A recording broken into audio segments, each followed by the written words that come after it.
साल पहले एक व्यक्ति, या तो आप उसको कह सकते हैं दैवीय रूप में, या आप कह सकते हैं मनुष्य के रूप में हमारे बीच में आ उतरा, और उस इंसान का बहुत लोगों ने विरोध किया, और इतना विरोध किया कि उसको किसी ने स्वीकार नहीं किया। और ना स्वीकार करने के चक्कर में, नहीं स्वीकार करना एक अलग बात है, लेकिन ना स्वीकार करते हुए उसको मारने, उसके विरोध में युक्ति बनाना, वो एक अलग बात है। और ऐसा ही हम वचनों में देखते हैं कि जब आप नए नियम को पढ़ते हैं, और एक बहुत ज्यादा, जिसके लिए पूरी बाइबल ही हमारे पास है, वो जब इस पृथ्वी पर आया हमारे लिए, आपके लिए, तो उसका कितने लोगों ने विरोध किया?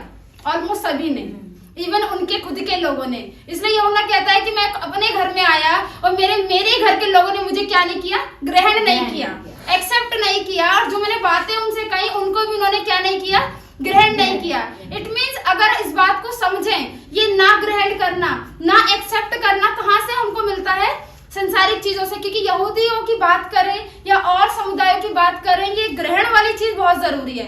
इसलिए वचन में कहता है कि क्या ही धन्य है वह जाति जिसका परमेश्वर कौन है? यहोवा है।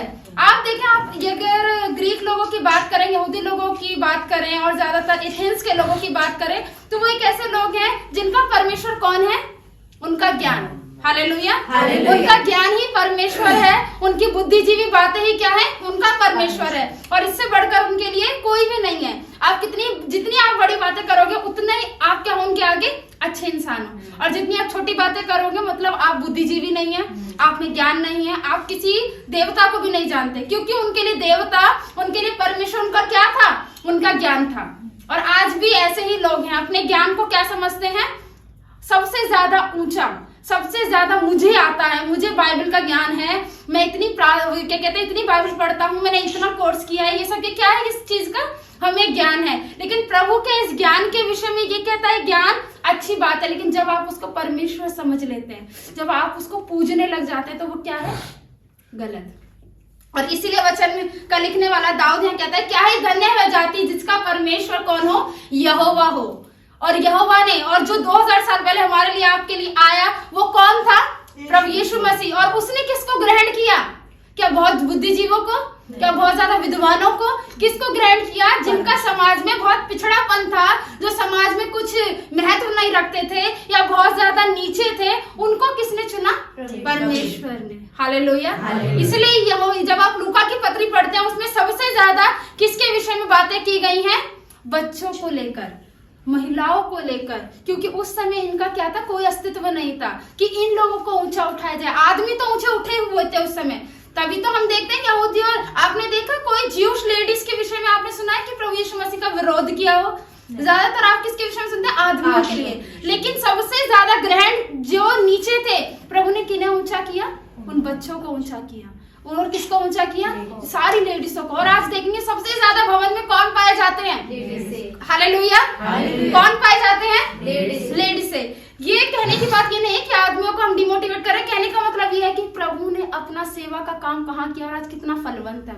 हालेलुया। प्रभु में की गई कोई भी मेहनत व्यर्थ नहीं थी, और लूका ने भी वही मेहनत बच्चों में की, वही महिलाओं में की। और आज आप सेवकाइयों में देखें, सेवा में देखें, मिशन में देखें, सबसे ज्यादा कौन है आगे? महिलाएं। कहने का मतलब ये है कि उन्होंने एक बार सत्य को जाना और सदा के लिए क्या कर लिया? ग्रहण कर लिया। इसलिए उन्हें क्या ही धन्य है वे लोग, क्या ही धन्य है वे नेशन, क्या ही धन्य है वे जाति जिसका परमेश्वर कौन है? यहोवा।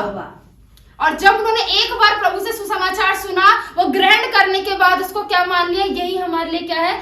सब कुछ है। इसलिए प्रभु ने कहा कि तुम्हारी काबिलियत नहीं थी कि तुम मेरे पास आ सको। हमारे बीच कितना बड़ा गड्ढा था, उस गड्ढे को भरने के लिए कौन आया? प्रभु यीशु मसीह, ताकि वो जो रास्ते के बीच गड्ढा था वो समतल हो सके और एक दूसरे से सबका मिलन हो सके। किस रूप में? भाई बहन के रूप में। किस रूप में? एक विश्वासी के रूप में। और इसीलिए दाऊद भी इस बात को कहता है, जब वो स्तुति करते प्रभु की, कहता है कि बहुत आशीषित है, बहुत धन्य है, बहुत ज्यादा प्रभु में आशीषों को पाए हुए ब्लेसेड लोग हैं वो लोग जिनका परमेश्वर कौन है? यहोवा है। हालेलुया। कि यहूदियों में जो यहोवा था सिर्फ उनके लिए था जो सिर्फ कायदे कानूनों को मानते, लेकिन उस गहरे गड्ढे को खत्म करने के लिए प्रभु यीशु मसीह आए। यदि आप यूसुफ के विषय में देखें, उसके पास सारे रीजन थे यहोवा को छोड़ने के लिए, सारे कारण थे किसी भी देवता को, चाहे वो पैसे का हो, चाहे वो दूसरों की बंधुआई में रहना हो। क्यों सहूं मैं? स्वतंत्र होकर मैं क्या पता फेरो की बातों को सुन लूं और अपना जीवन आशीष में जीऊं। लेकिन इन सब बातों से भला उसे क्या लगा कि मैं प्रभु की हुजूरी में शायद अभी मैं दबा हुआ हूँ, अभी मैं निचला हूँ, लेकिन प्रभु में क्या रहा हूँ, आनंदित रहूं, क्योंकि वो जानता था इस बात को, मैं धन्य हूँ क्योंकि प्रभु ने मुझे चुना है। इसी बात को जब तक पौलुस को परमेश्वर ने नहीं चुना, वो कैसा था, भटका हुआ, बावला सा, अपने आपे में नहीं था। वो उसको पता नहीं था कि जीवन क्या है। अलावा उसके लिए जीवन क्या था कि यहूदियों को, सारे प्रभु यीशु मसीह पर विश्वास करने वालों को मार देना ही मेरा जीवन है, यही जीवन था। लेकिन उसने क्या किया, जब प्रभु ने उसे चुना तो उसने क्या कहा, मैं बहुत धन्य हूँ कि मेरा चुनाव किसकी ओर से हुआ है, यहोवा की ओर से। और आप किसकी ओर से चुनकर बैठे गए हैं, प्रभु यीशु मसीह की ओर से। हालेलुया। आप किसी के कहे पर नहीं हैं, प्रभु को आपने अनुभव किया है दिन प्रतिदिन, उसके कारण आज आप यहाँ बैठे हैं। हालेलुया। इसलिए वो कहता है क्या ही धन्य है वे जाति, क्या ही धन्य है वे लोग, क्या ही धन्य है वे बच्चे, क्या ही धन्य है वे महिलाएं, क्या ही धन्य है वो जाति, कौम, वो सब लोग जो यहोवा, जिनका परमेश्वर कौन है, यहोवा। आज हम पे बहुत ज्यादा पैसा नहीं है तो भी हम यहोवा के समीप हैं, हम पे बहुत ज्यादा पैसा है तो भी हम क्या है, यहोवा के समीप है। हम पे घर नहीं था तो भी हम यहोवा के थे, आज सब है तो भी किसके हैं, यहोवा के हैं। तो ये कौन सी बात आपको बताती है कि हमारा जीवन घर धन पे आधारित नहीं है, किस पर है, यहोवा पे। हालेलुया। आगे वो कहता है वह समाज जिसे उसने अपना निज भाग होने के लिए चुन लिया हो। कौन सा समाज, वो समाज जो पिछड़ा हुआ था, जिसके विषय में अभी बातें की थी, वह समाज जिसे उसने अपना निज भाग होने के लिए चुन लिया है। और अगर आप इसको ग्रीक भाषा में पढ़े, चुन लेना, एक्सेप्ट कर लेना। आप घर से बाहर चले जाइए, आपको हर कोई एक्सेप्ट नहीं करेगा, इवन आपके घर के लोग आपको बहुत सी बातों में एक्सेप्ट नहीं करेंगे। लेकिन यहाँ पर प्रभु क्या कहता है कि जिनका स्वभाव जैसा भी, मैंने सबको ग्रहण किया। हालेलुया। हालेलुया। जिसने, वो आगे अपने वचनों में क्या कहता है, अगर आप पत्रों को पढ़े, कि जिसने उस पर विश्वास किया उसने उनको क्या दिया, अपना बेटा बेटी होने का क्या दिया, अधिकार दिया। तो आप कौन से वारिस हैं, अधिकारों के वारिस हैं। हालेलुया। इसीलिए वचन का लिखने वाला कहता है वह समाज, वो सोसाइटी, वो नेशन, वो पूरा गढ़ जिसे उसने अपना निज भाग होने के लिए चुन लिया, वो किसका है, यहोवा का। हो सकता है आपके घर में सारे चुने हुए हों, हो सकता है आपके घर में कुछ लोग चुने हुए हों, हो सकता है कोई भी चुना हुआ ना हो सकता है सारे चुने हुए हों, लेकिन वो चुनाव किसकी ओर से है, यहोवा की ओर से। और ये चुनाव जो वर्ड है, ये जो एक्सेप्टेंस है, ये जो ग्रहण करना है, किसने किया, प्रभु यीशु मसीह ने तब किया जब हम कुछ भी नहीं थे। क्या हम बहुत कुछ थे तब प्रभु ने ग्रहण किया?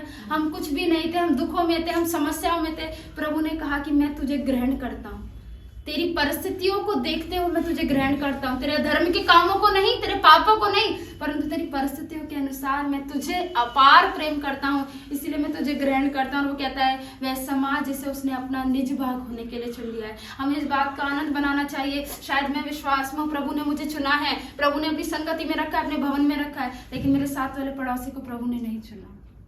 तो इसलिए नहीं, वो नहीं चुना तो इस बात का खुशी बनाए, इस बात की खुशी बनाए कि मुझे चुना, और उनके लिए प्रार्थना करें कि प्रभु उन पर भी अपनी क्या करे, दया को प्रकट करे।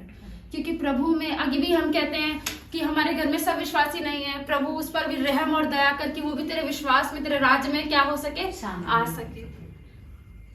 इसलिए उसने कहा कि 99 भेड़ों में से अगर एक भेड़ खो जाती है तो किसका ढूंढना ज्यादा जरूरी है, एक। प्रभु 99 को छोड़कर, जो नंबर में कितनी थी, बहुत थी, 100 में सिर्फ एक ही तो कम थे, लेकिन प्रभु ने किसको ज्यादा महत्व दिया, उस एक को जो खो गई थी, और 99 को छोड़ दिया, इस डर से कि 99 ना खो जाए। लेकिन प्रभु को इस बात का ज्यादा डर था कि कहीं वो एक मेरी अकेली ना भटक जाए।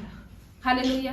क्या हम, परमेश्वर ने जब मुझे चुना है आपके राज्य में, तो क्या हम इस भटकेपन से, क्या हम इस भटके जीवन से अपने जीवन को सुधारने संवारने के लिए हैं, और प्रभु को इस बात के लिए धन्यवाद करें, प्रभु तूने मुझे चुना है। हालेलुया। हालेलुया। हमारे अपने, आप अपनी सारी बातें खोल करके इसको बता दीजिए, सारी बातें आप बताइए किसी को, अपनी पर्सनल, फिजिकल, स्पिरिचुअल, सोशल, दूसरे दिन वो आपकी रिस्पेक्ट नहीं करेगा। हालेलुया।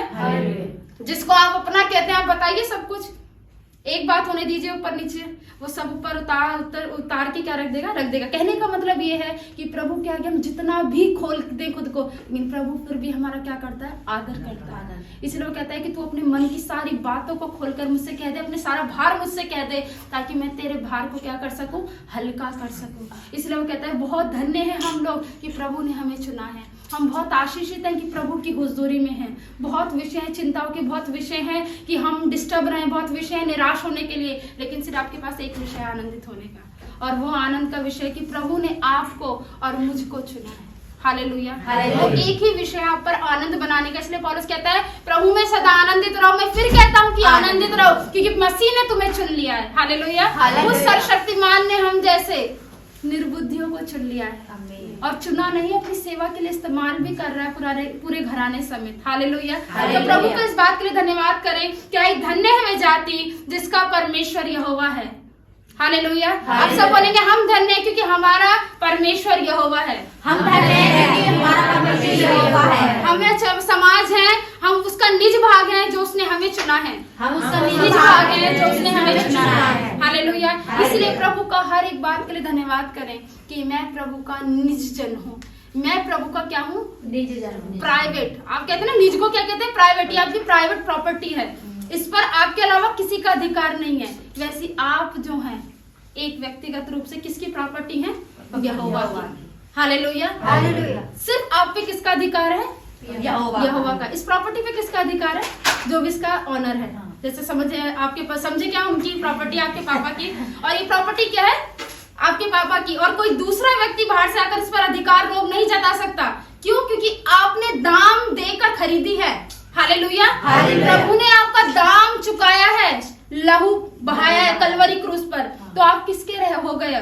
प्रभु यीशु मसीह। आप किसी के नहीं हैं, आप एक निज भाग हैं, आप प्राइवेट हैं, आप निजी हैं यहोवा के। और अगर आप उस निजी तरीके से प्रभु से रिश्ता बनाते हैं तो सच में प्रभु आपको बढ़ाता है, प्रभु आपको ऊंचा करता है। इसलिए कहा प्रभु का धन्यवाद करो कि प्रभु ने आपको चुना है। इसलिए वो कहता है कि पतरस इस बात को कहता है कि तुम एक चुना हुआ वंश हो, तुम राजपदधारी हो, तुम याजकों का समाज हो, तुम प्रभु के राजदूत हो, क्योंकि प्रभु ने आपको चुना है बेटा बेटी के रूप में, अधिकारी के रूप में। इसलिए वो कहता है कि वह समाज जिसे उसने अपना निज भाग होने के लिए चुना है। प्रभु ने आपको पब्लिकली फेमस से ज्यादा प्रभु ने आपको पर्सनली परमेश्वर की महिमा आपके जीवन से प्रभु ने इसलिए चुना है। अभी आपकी जिम्मेदारी है कि आप मसीह में रहकर अपने व्यक्तिगत रूप से मसीह को कितनी महिमा देते हैं, कितना उसके चुने हुए को इज्जत करते हैं, कितना उसके चुने हुए को व्यर्थ ना करते हुए प्रभु की हुजूरी और उसकी बंदगी और उसकी अपने जीवन से हर क्षेत्र में जब कमाते हो, घर में हो, बाहर हो, जहाँ भी हो, प्रभु को महिमा देते हैं।